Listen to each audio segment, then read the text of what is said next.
Good morning mga ka-reels! Nandito tayo ngayon at nagkaroon na naman tayo ng oras at pagkakataon upang maglakbay. Maglakbay sa pamamagitan ng ating mga paa. Kumbaga jogging kami, jogging. Walking kami from Tignoan Bridge to Lubayat.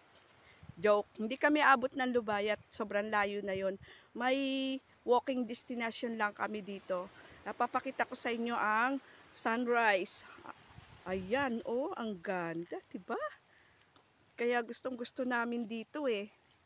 Ayan, ang oras ay ano pa lang, alas 6 pa lang ng umaga, pero ganito na. Mainit na dito pag ganitong oras. Mainit na gawa ng nandito yung pinakasentro ng sunrise. Ayan, along the way patungong Lubayat. Ayan diba? Sunrise. Sabi nga, sa bawat pagsikat ng araw, bawat umaga may dalang bagong pag-asa. Kaya wag tayo mawawala ng pag-asa.